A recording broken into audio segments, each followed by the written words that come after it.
Baik, langsung saya buka perkuliahan hari ini di pertemuan ke-7. Assalamualaikum warahmatullahi wabarakatuh. Waalaikumsalam. Waalaikumsalam warahmatullahi wabarakatuh. Oke, baik.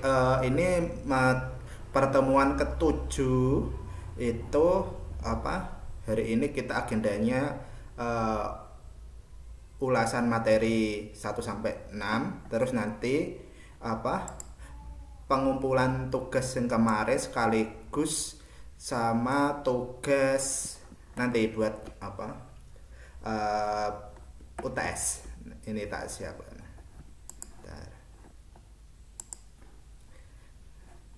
Oke, di sini yang baru hadir 10 orang. Nanti kalau yang ketinggalan bisa mengikuti di rekaman. Oke, tak jelaskan dulu materinya.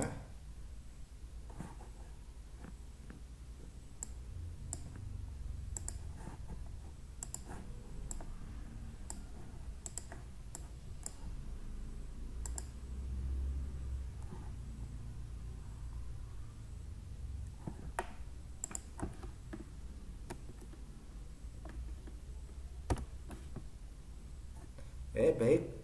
Materinya kelihatan. Oke. Ini tentang mereview beberapa materi yang kemarin itu sebelum kita membahas untuk ditugas ke apa UTS. Ini tak jelaskan dahulu di mana agenda reviewnya hari ini itu kita akan mengulas 6 topik utama yang menjadi fondasi manajemen di era digital, di mana kita tahu mulai dari transformasi dasar hingga pengukuran kinerja. Oke, baik.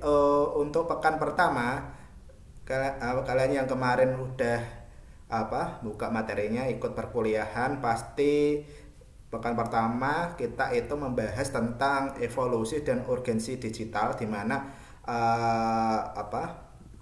perkembangan dari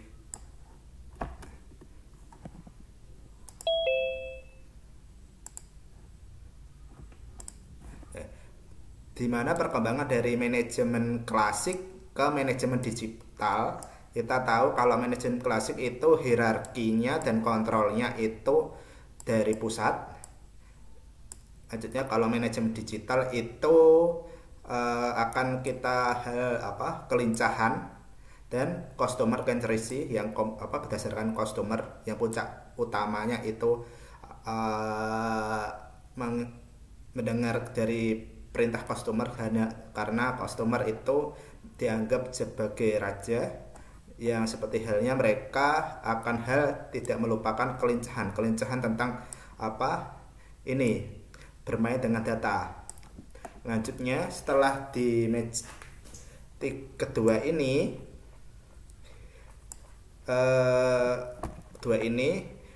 kita tahu menggabungkan menjadi sebuah transformasi digital, di mana transformasi digital itu sebuah perubahan fundamental dalam cara organisasi itu beroperasi dan memberikan nilai kepada pelanggan. Oke, selanjutnya secara urgensinya itu bukan lagi pilihan yang paling mendesak, bukan lagi pilihan, tapi keharusan untuk bertahan dari disrupsi dan perubahan perilaku konsumen. Oke, selanjutnya pekan kedua, kalian tahu kalau kita itu belajar tentang analisis lingkungan eksternal. Analisis lingkungan eksternal yang dibahas itu menggunakan analisis pestel, di mana analisis pestel itu kita tahu itu buat menganalisis faktor makro yaitu seperti hal politik, ekonomi, sosial, teknologi, lingkungan, dan legal, yang dimana itu bisa mempengaruhi bisnis. Kalian tahu makro itu ilmu ekonomi dari bidang hal yang paling besar-besar. Isinya isu-isu yang FOMO di setiap daerah. Tapi kalau yang mikro itu tentang hal-hal kecil seperti halnya UMKM, pedagang asongan, masyarakat kecil, nelayan, pendidikan dan lain-lain. Itu kalau mikro. Tapi kalau makro itu tentang politik dan lain-lain yang paling besar-besar. Selanjutnya setelah analis pestel, kalian tahu kalau kita itu membahas menggunakan Porter Five Force, di mana untuk menganalisis struktur industri yang dimana kita tahu untuk melakukan rivalitas, ancaman pendatang baru, dan ancaman substitusi yang dimana akan menjadi sebuah kekuatan tawar pembeli, dimana yang menjadi kekuatan juga tawar pemasok. Rivalitas ancaman pendatang baru, ancaman substitusi dan substitusi barang pengganti. Selanjutnya kekuatan dari tawar pembeli, selanjutnya kekuatan tawar dari pemasok. Selanjutnya setelah Porter Five Force itu kita tahu tentang konteks digital, di mana teknologi baru dan regulasi data menjadi sangat dominan dan mengubah semua kekuatan Porter. Selanjutnya pekan ketiga itu perencanaan strategis, yang kita tahu membahas tentang visi misi sebuah perusahaan, seperti visi misi OKR, di mana visi misi kita tahu itu membahas tentang apa yang harus dicerminkan atau ambisi teknologi apa dan fokus pada pelanggan apa perusahaan kita nanti. Selanjutnya kalau visi itu mengapa jangka panjang, kalau visi itu mengapa jangka panjang, misi itu bagaimana kita mencapainya. Selanjutnya objektif OKR itu objektif key result. Kalau objektif itu apa yang diambisi untuk didapat. Kalau ambisinya itu secara kualitatif dan inspiratif. Contohnya untuk menjadi platform e-commerce dengan pengalaman pengguna terbaik. Selanjutnya key result itu bagaimana kita tahu untuk mencapainya. Key result itu harus spesifik, terukur, dan berbasis hasil outcome, yang dimana bukan tugas output. Contoh halnya kita sudah membuat aplikasi e-commerce yang tujuan terakhirnya yang menjadi suksesnya itu membuat aplikasi e-commerce-nya itu asalnya ratingnya 3,5 menjadi 4,5.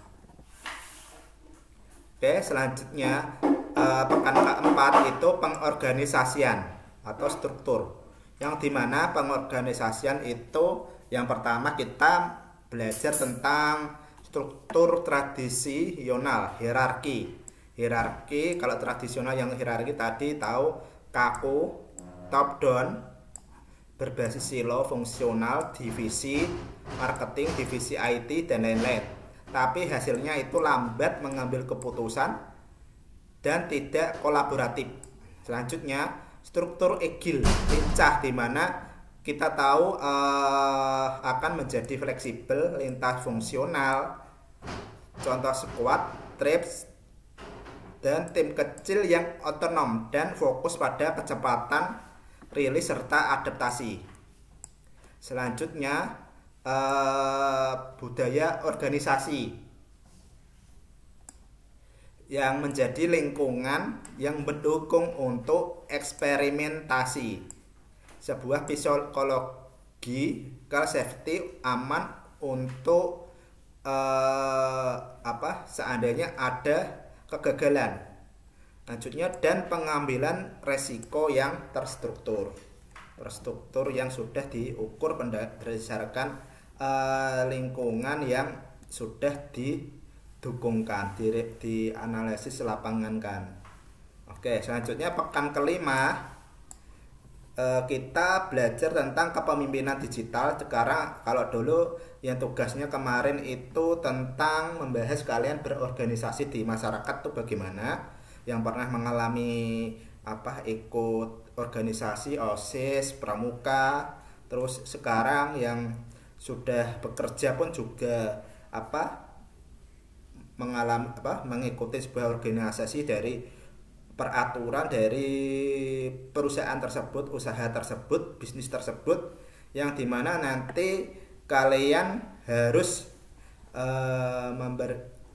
dapat mengikuti perintah-perintah yang mereka itu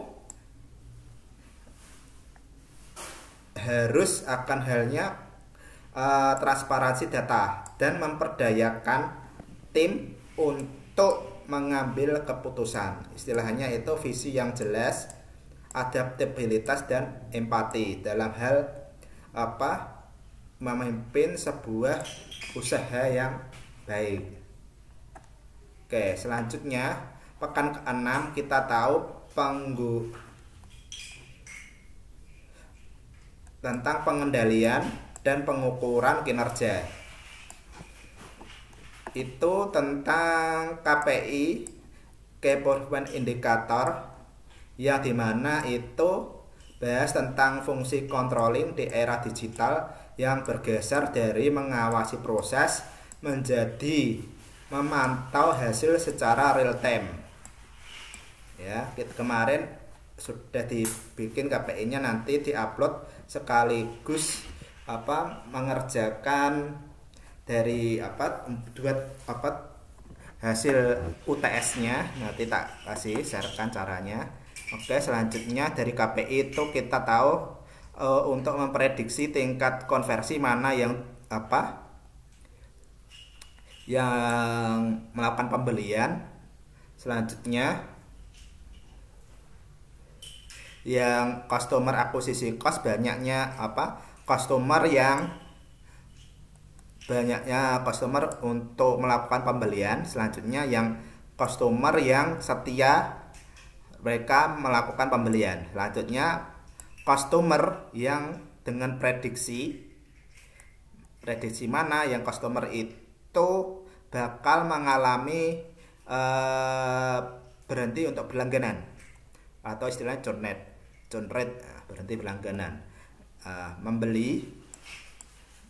Membeli berdasarkan volume, setia atau loyal. Selanjutnya pelanggan yang besoknya tidak akan melakukan pembelian lagi. Contoh halnya kalau di yang trending topik sekarang itu perusahaan air mineral Aqua yang sudah masyarakatnya sudah kena isu-isu yang sudah kena berita bahwa Aqua dari sumur bor, ya itu nanti berdampak akan hal pelanggannya bagaimana, pelanggannya akan berhenti berlangganan atau tidak. Dengan hajanya seperti itu pun juga bisa dilakukan prediksi. Oke, selanjutnya setelah KPI kita tahu bermain dengan analitik data, di mana analitik data itu adalah otak di balik fungsi pengendalian digital, yang dimana proses pengendalian datanya itu untuk menemukan wawasan untuk mengambil keputusan yang lebih baik, bukan berdasarkan intuisi. Contoh penerapannya itu A/B testing yang menguji dua versi A/B untuk melihat mana yang lebih baik. Selanjutnya prediktif analitik yang akan terjadi, apakah pelanggan mana yang akan mengalami churn.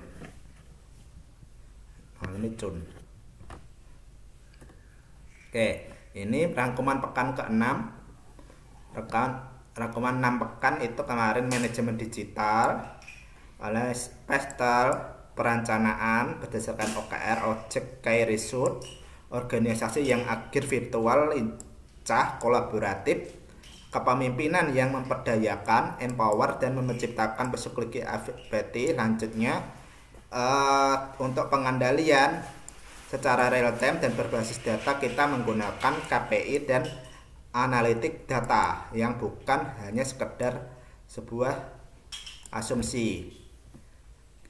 Oke, ini nanti setelah mengerjakan untuk tugas UTS-nya paling terakhir minggu depan. Nanti kalau mungkin hari ini sudah selesai bisa segera dikumpulkan. Nanti ini saya share QR kodenya, itu nanti ini tugasnya sekaligus sama pengumpulan yang tugas KPI kemarin di sini. Nanti tak share tugas. Terus untuk UTS-nya ini saya kasih petunjuknya. Ini nanti saya share linknya di grup, kalian klik nanti akan masuk ke tampilan seperti ini ya. Terus nanti kalian masukkan nama,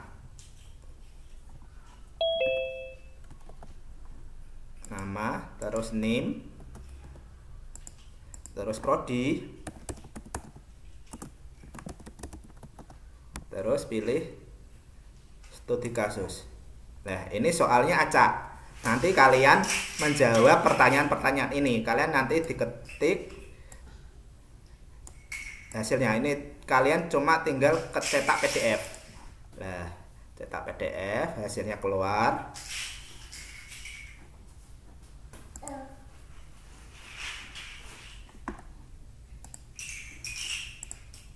Nah, ini soalnya kalian kerjakan di Word, kalian kerjakan berdasarkan soal yang keluar ya. Ini acak. Nanti kalian sudah mengerjakan soalnya, ini diketik di Word, lalu kalian kirim ke sini ya.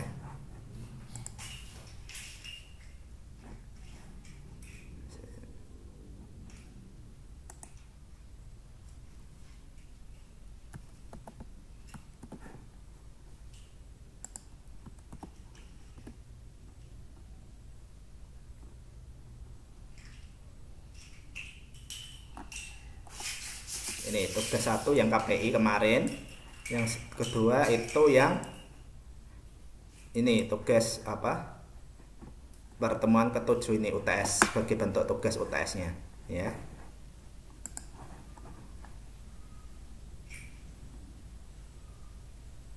Ya, ini. Nanti ini soalnya acak. Soalnya acak satu orang itu beda. Ini seperti ini kasusnya, ini gerai kopi kita, di mana dia akan berencana melakukan digitalisasi dengan meluncurkan sebuah aplikasi loyalty dan pre-order ya, loyalty dan pre-order.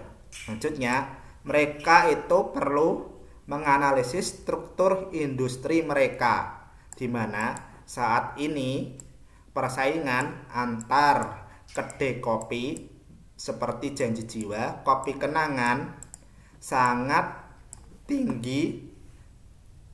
Selanjutnya ancaman pendatang baru seperti trade new entrance yang juga tinggi karena modal untuk membuka kedai kopi kecil yang relatif rendah. Lanjutnya kekuatan dari tawar pembeli, power of buyer, itu tinggi, di mana pelanggan itu mudah sekali beralih jika ada promo yang lebih baik. Lah, ini seperti kalian pernah mengalami berdagang, sudah mencoba berjualan untuk menyaingi ini. Selanjutnya kalian sudah berjuang menjual, ternyata di lapangan itu kekuatan tawar pembelinya kuat karena dipengaruhi oleh promo-promo. Lanjutnya, kekuatan tawar pemasok pun kekuatan tawar pemasok seperti pemasok biji kopinya itu sedang. Namun pemasok mesin espresso supplier dari espressonya itu cukup kuat. Yang terakhir itu ancaman produk pengganti yang seperti ini. Mungkin kalian sudah berjualan minum kopi dan ternyata produknya yang paling rame ternyata minuman boba atau teh yang sangat banyak. Nah, terus nanti pertanyaannya, kalian dengan kasus seperti itu berdasarkan Porter Force faktor apa yang membuat industri ini paling tidak menarik, yang sangat kompetitif? Jawab di situ ya. Kalian ketik buat, terus nanti dikirim ke situ, buat atau PDF ya. Sama ini soalnya juga ya, soalnya disertakan. Hasilnya 2, 3, 4. Oke, mungkin ada pertanyaan?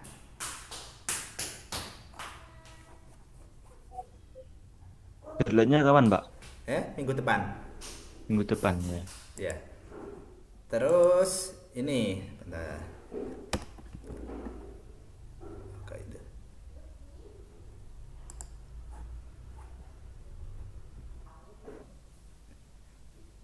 Seminar interaktif besok pagi. Kemarin sudah didata, Pak. Oh, sudah. Ya. Tapi kalau hari Sabtu masuk kerja ya? Iya, ada yang masuk kerja. Halo Mas Ibnunya sendiri? Saya free besok, Pak. Oh, orang Kudus. Iya, Pak. Besok kalau bisa ngikutin ya. Ya, siap, Pak. Oke. Yang lain pun juga sama. Kalau pengen melihat bisa ikutin, biar istilahnya kalian kuliah KSK pun biar tahu bentuk kampusnya ya. Selama 4 tahun udah kuliah tapi nggak tahu bentuk kampusnya lah, itu nanti kalian datang, kalian kenalan sama teman-temannya, sama dosennya, biar kalian tahu kampusku itu kayak gini. Terus nanti bisa dapat relasi sama ikut acara tersebut ya. Oke. Baik, ini yang seminar ada yang ditanyakan? Kalau yang ya, Semisal izin bisa, Pak? izin nggak ikut? Ada acara di Semarang. Oh, nggak masalah. Kalau KSK itu sunnah. Oh ya, baik, Pak. Terima kasih. Yang penting kemarin udah mendaftar kan? Ya. Ya, Pak. Ya, oke. Sunnah yang kalau seandainya di rumah kalian free bisa mengikutkan ketimbang di rumah luntang lantung nggak ikut aja. Oke. Terus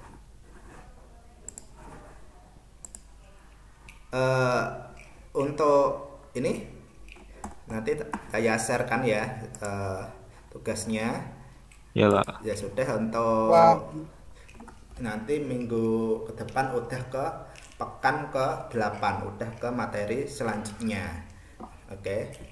Ya, Pak. Baik, kalau nggak ada pertanyaan, saya akhiri ya perkuliahan hari ini supaya nanti ini kalau ada waktu bisa mengerjakan tugasnya itu ya. Ya, siap, Pak. Oke. Ya, Pak. Ya, tutup perkuliahan hari ini. Assalamualaikum warahmatullahi wabarakatuh. Waalaikumsalam warahmatullahi wabarakatuh. Makasih, Pak.